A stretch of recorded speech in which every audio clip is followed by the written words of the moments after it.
São 4 horas da tarde. Giram ativos os garçons. Burburinho maior, um arrastar bulhento de cadeiras, um espocar alegre de risadas.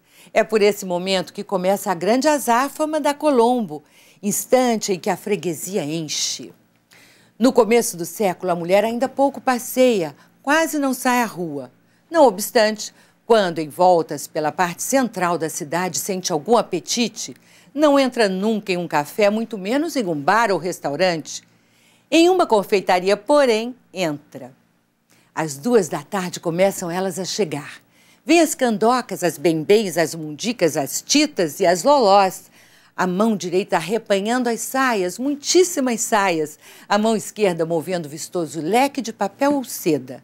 Olhando por baixo de chapelões enormes e de onde se dependuram flores, frutas e até legumes. É a moda. Assim era a vida social na cidade no alvorecer do século XX, na visão de Luiz Edmundo, um cronista do Rio.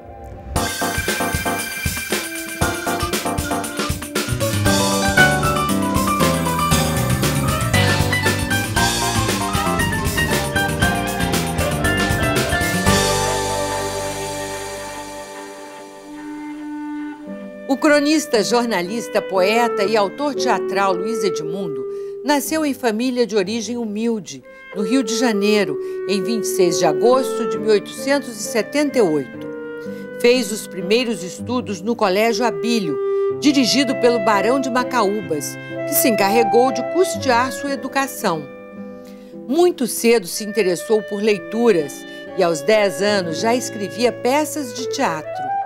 A carreira jornalística teve início no jornal Cidade do Rio, dirigido por José do Patrocínio. E foi Patrocínio quem primeiro incentivou Luiz Edmundo a investir em sua habilidade como poeta e escritor.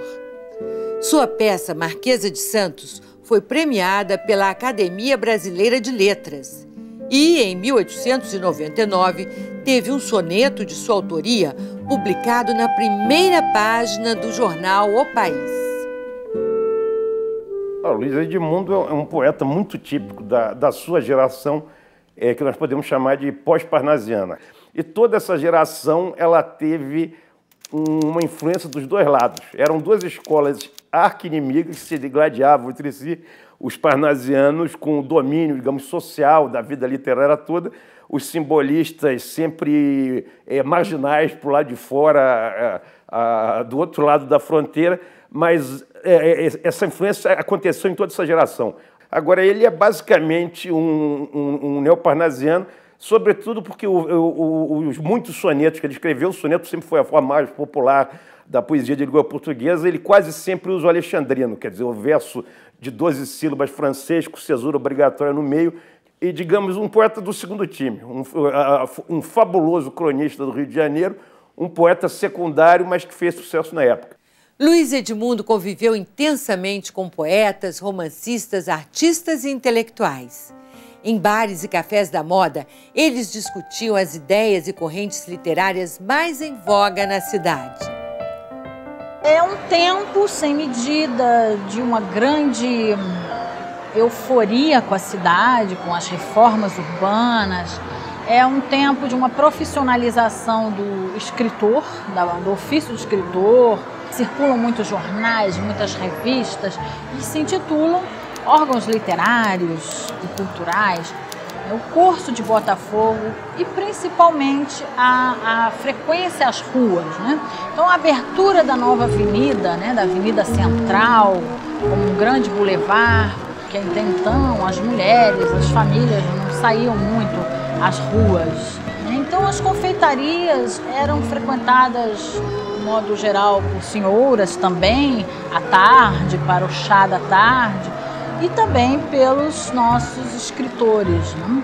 Então, é na Colombo, por exemplo, nesse lugar aqui belíssimo onde nós estamos, que Olavo Bilac é coroado príncipe dos poetas.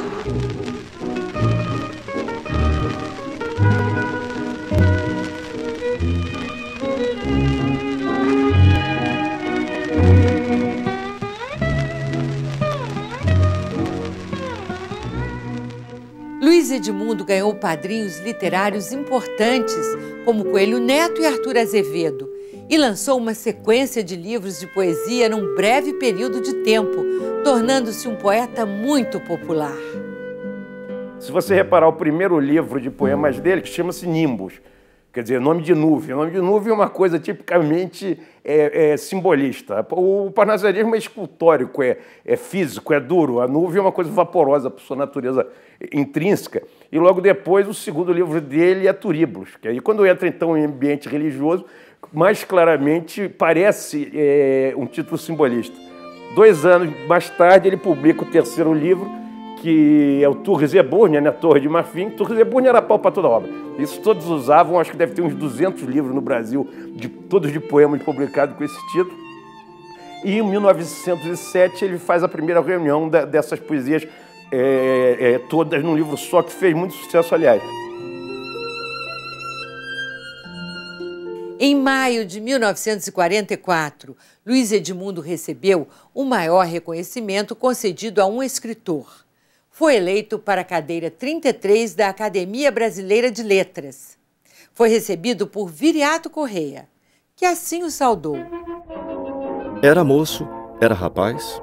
Não havia, com certeza, na cidade de São Sebastião do Rio de Janeiro, desde Botafogo a Tijuca, desde Catumbi ao Saco do Alferes, mocidade mais estouvada, mais brincalhona, mais jubilosa, mais boêmia, mais irreverente e, ao mesmo tempo, mais simpática e mais amável. De perfil refinado e esmero no vestir, era considerado um verdadeiro dandy. Frequentava os salões e bares mais famosos da cidade e estava sempre atento ao último grito da moda. Não havia quem não soubesse de cor e declamasse nos salões seu poema de maior sucesso, Olhos Tristes.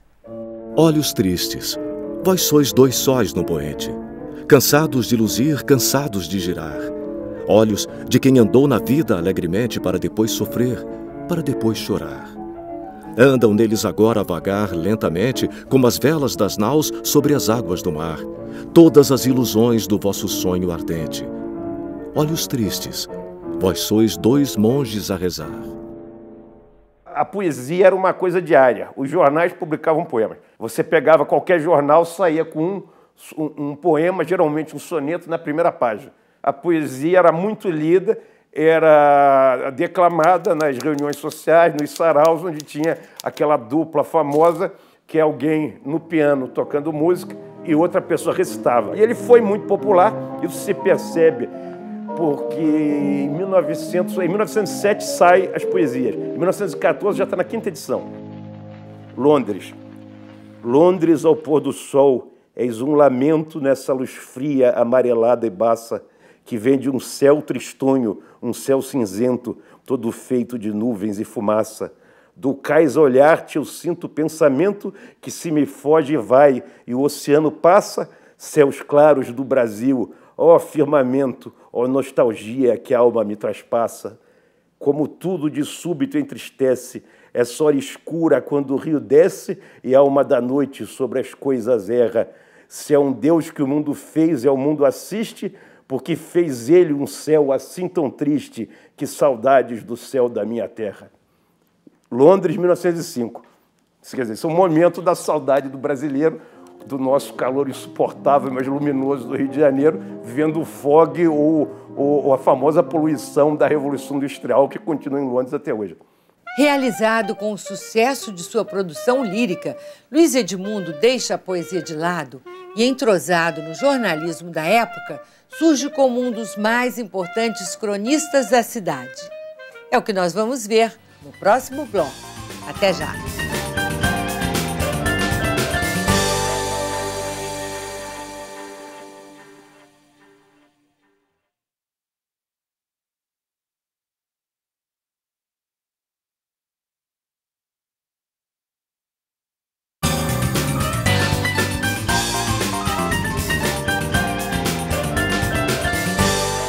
Com a chegada de um novo século, surge um público específico de intelectuais e homens de letras.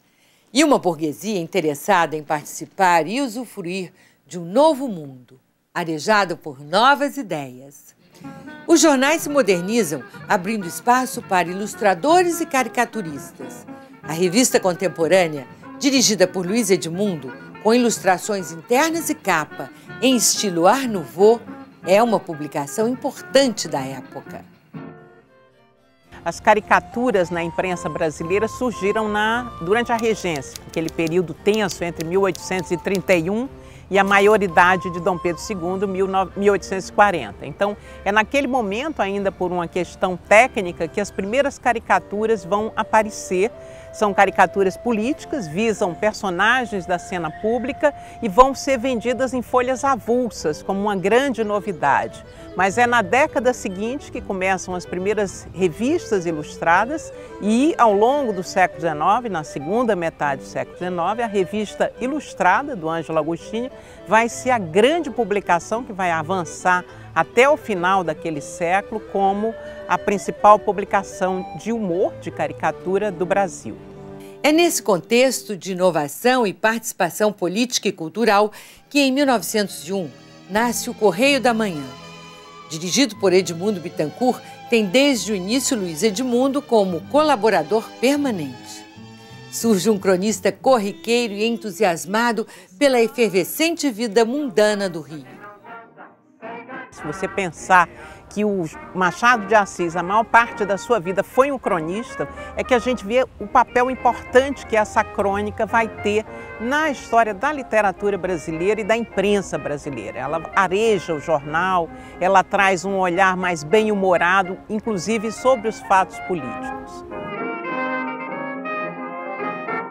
Em seu livro Rio de Janeiro do Meu Tempo, de 1938, Luiz Edmundo faz de memória um registro realista e autêntico de hábitos e costumes da cidade nos primeiros anos do século XX. A aguda observação do cronista tudo capta e o senso crítico aponta as mazelas de um Rio de Janeiro que vai se transformando e tende a desaparecer no turbilhão das obras de modernização da cidade. Os bondes puxados a burro ainda enchem. Ainda atravancam as ruas sujas e estreitas da cidade. Velhos e ronceiros veículos chocalhando ferragens, incômodos e sujos. Os cocheiros do tempo não envergam uniformes. Sem o menor distintivo, andam como bem querem ou como bem lhes parece, à vontade. As plataformas vivem sempre apinhadas. E já existe o pingente, hein? O pingente é tradicional. Nasceu com o primeiro estribo. Em relatos saborosos, repletos de humor e ironia, Luiz Edmundo descreve cortiços e palacetes. Relata acontecimentos históricos e mundanos de maneira muito original. Retrata logradouros públicos como o Morro do Castelo, o Largo do Machado, o Cais Faru e a Praça 15. Comenta a movimentação feérica da Rua do Ouvidor, passando pela crônica social e formando, enfim, um amplo e fiel painel da Belle Époque carioca. O conceito de Belle Époque no Brasil, ele começa a ser recepcionado a partir da década de 70 do século XIX, 1870. Então a Belle Époque vem no bojo dessa alegria intensa, desse otimismo de um novo momento. Um momento, evidentemente, com muito mais crítica do que aquilo que era o academicismo anterior e com muito mais luz, com muito mais cor, com tudo aquilo que pode caracterizar as grandes metrópoles, principalmente Paris, que é a grande capital do século XIX. Então, o Brasil recepciona essa Paris das reformas de Haussmann, daí as nossas reformas. Então, tudo aquilo que são as modas, a época das confeitarias como a Colombo, tudo aquilo que faz as pessoas estarem na rua, formam isso que a gente chama de Belle Époque. E no caso do Brasil, ela tanto transformou as mentalidades, quanto transformou a cidade. A cidade se moderniza por conta da Belle Époque. Diferentemente de João do Rio ou de Lima Barreto, que olham o progresso com certa desconfiança, ponderando os prós e contras do progresso, mas Luiz Edmundo não. Luiz Edmundo é um entusiasta do progresso. Eu diria que ele compõe o coro das vozes de louvação à modernidade da cidade, à modernidade carioca. No Rio de Janeiro, de menos de 600 mil habitantes, do alvorecer do século passado, a vida noturna, os divertimentos e os modismos culturais e artísticos tiveram influência marcante na vida social da cidade. Com originalidade e verve incomum, em uma passagem saborosa de O Rio de Janeiro do Meu Tempo, Luiz Edmundo comenta a mais nova mania do carioca, os chopes berrantes.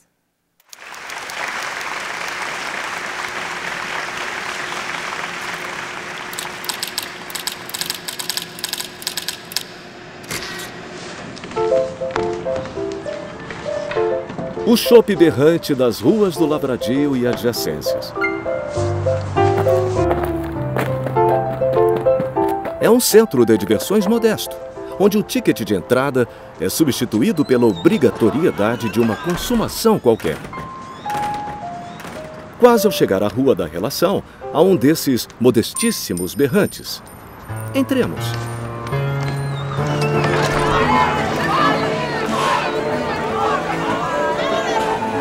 São 9 horas da noite e quase não há um lugar vago na sala onde se fuma, onde se bebe, onde se gargalha, em meio a um vozear que aturde.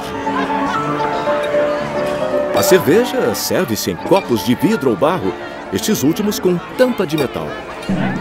Vêm trazidos pelos garçons em braçadas, salpicando vestes, encharcando mesas, molhando assoalhos, antes de refrescar a goela do amável espectador.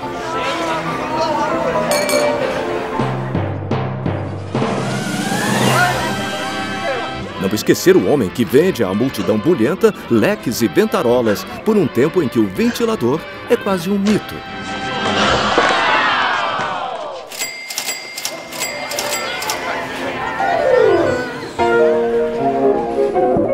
O pianista não quer outra coisa senão esmurrar o piano.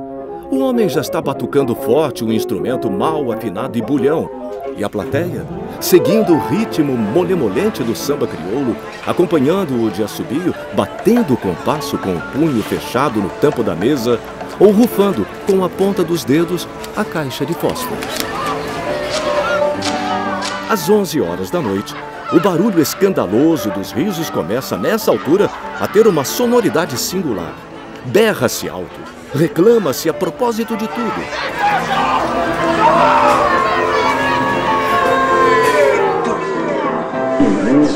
E aquele que quer brigar, briga mesmo. Toma de uma cadeira e sacode-a no ar. Em troca, recebe uma chuvarada de garrafas e copos pela cabeça. Todos se levantam, todos berram, todos gritam.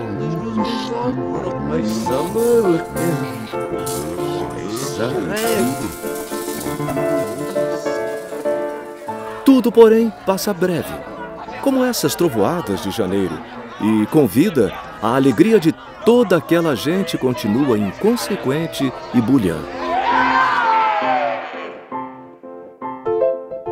É quando se vê que o último indiferente ao distúrbio, pianista implacável, com seu fraque, a sua cabeleira e a sua gravata avoejante.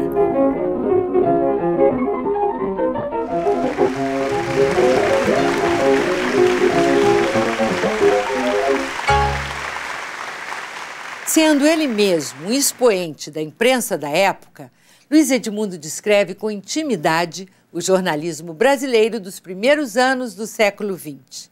É o que nós vamos ver no próximo bloco.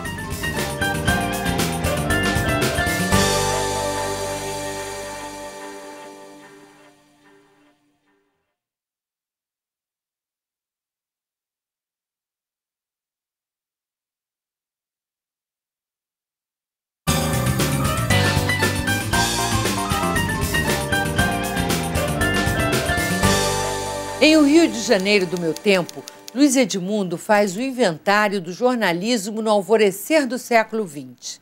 Ele descreve com muito humor e ironia o ambiente nas redações. Comenta o estilo e ressalta as principais habilidades dos profissionais da imprensa, muitos dos quais se tornaram nomes célebres da literatura brasileira. O grande brilho da Gazeta de Notícias, jornal da elite, é dado, porém, pelos seus redatores literários. Olavo Bilac é quem traça a crônica dos domingos, onde lampeja a mais leve e dourada fantasia. O grande Bilac não ganha senão R$50 por crônica. Porém, com a sua verve, tira 3 vezes mais do que isso por semana. A época é do reclame em verso, como só ele sabe fazer. R$100 mil pagaram-lhe os industriais dos fósforos brilhante por esta. Aviso a quem é fumante. Tanto o Príncipe de Gales como o Dr. Campos Salles usam fósforos brilhante. Bom, uma coisa peculiar da imprensa do século XIX e que foi muito forte já ainda no final do século são as quadrinhas de anúncio, um anúncio em verso, o papel que grandes poetas como Olavo Bilac, por exemplo, vão exercer nesse tipo de propaganda, né? O Bilac cobrava caríssimo para fazer um anúncio, mas enfim, eram versos rimados anunciando a cerveja, o cigarro, etc. Então, nesse universo, quem vai dar um caráter profissional a esse tipo de produção em versos de anúncios vai ser o Bastos Tigre, supostamente autor do famoso Se é Baia é Bom. Ele vai ser o dono de uma agência de publicidade, enfim, ele vai criar uma série de outras coisas. Na sua revista Don Quixote, a última página, às vezes, havia paródias dos Lusíadas anunciando uma marca de cigarro, de bebida, enfim. É uma coisa forte numa literatura e numa produção impressionante, porque é muito vasta e que marcou o final do século XIX e as primeiras décadas do século XX na imprensa brasileira. Sobre o Jornal do Brasil, Luiz Edmundo informa que foi o mais popular. Conta que o periódico era vivo, novo, alegre e movimentado, e que seus defeitos eram unicamente decorrentes das rotinas e normas herdadas de outros tempos e mantidas por força do hábito. O prestígio do Jornal do Brasil sobre as camadas populares já é um fato que não se contesta pela alvorada do século. E tanto que o chamam o popularíssimo, Jornal do Povo para o Povo. Sua redação, bem como a vasta maquinaria de sua esplêndida oficina, ficam na Rua Gonçalves Dias. E em muitas coisas mais, o Jornal do Brasil se notabiliza pela época. Quem possui, pelo começo da centúria, as melhores máquinas de imprimir? O Jornal do Brasil. Que empresa monta de forma regular entre nós a principal oficina de gravura? A do Jornal do Brasil.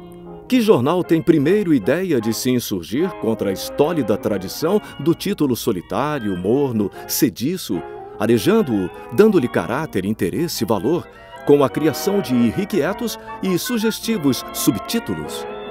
O Jornal do Brasil. O Jornal do Brasil, ele surge como um jornal monarquista, né, numa reação à proclamação da República, tem vida curta nesse formato. Rui Barbosa adquire o jornal, mas logo depois ele mesmo tem que sair do Brasil, ele exilado em 1893. Mais adiante o jornal vai assumir a feição que vai lhe dar popularidade. Vai ser chamado, para você ter uma ideia, Jornal das Cozinheiras, porque na capa do jornal vinha uma enorme quantidade de anúncios, né, de coisas populares. Ele é um jornal que se pretende popular, então é uma característica que o jornal vai perder depois, mas que vai marcar os primeiros anos do século XX do Jornal do Brasil. Além de poeta, cronista e memorialista, pode-se afirmar que Luiz Edmundo foi um dos melhores e mais importantes historiadores do Rio de Janeiro. Mergulhou em profunda pesquisa em arquivos, bibliotecas e conventos de Portugal e Espanha e produziu 2 obras importantes. Não são livros formais de história. Com estilo leve e agradável de cronista, ele abusa da imaginação e interpretação dos fatos. O Rio de Janeiro, no tempo dos vice-reis, a corte de Dom João no Rio de Janeiro, que é um historiador importante, que foi a algumas fontes primárias, essa coisa toda, também viajou muito procurando documentos, mas um pouco, digamos, chegado ao pitoresco, um pouco a coisa anedótica, que é uma coisa que, para a nossa visão atual de história, deprecia um pouco. Em A Corte de Dom João, no Rio de Janeiro, Luiz Edmundo narra o dia a dia de uma vila tropical, futura capital de um império e da República. Conta passagens pitorescas e revela detalhes da vida íntima da corte portuguesa. Em O Rio de Janeiro, no tempo dos vice-reis, tem um enorme sucesso de público e de crítica com a narrativa do cotidiano das vilas brasileiras, com traços realistas e humanos, sem nunca perder o humor. O grande Luiz Edmundo, para mim, é, indubitavelmente, o cronista e o memorialista, quase nessa ordem. Primeiro, o Rio de Janeiro do Meu Tempo, que eu acho o melhor livro que já foi escrito sobre o Rio de Janeiro. Ele era um prosador fascinante, uma prosa deliciosa e tinha um senso de humor absolutamente esplêndido. Há momentos clássicos, antológicos para mim na prosa da literatura brasileira do Luiz Edmundo. O Rio de Janeiro do Meu Tempo é a obra mais conhecida de Luiz Edmundo. São mais de 600 páginas, onde o autor declara seu grande amor pela cidade. Na qualidade de participante e testemunha da Belle Époque carioca, Luiz Edmundo revive com seus leitores as histórias mais pitorescas de sua gente. Descreve os ambientes prediletos dos artistas boêmios e intelectuais do seu tempo, assim como os hábitos e preferências do homem comum. E aponta os atrasos nos costumes da mesma forma como aplaude as transformações que abrem caminho para a modernidade. Por tudo isso, o jornalista, dramaturgo, poeta e historiador Luiz Edmundo é considerado por excelência um cronista do Rio.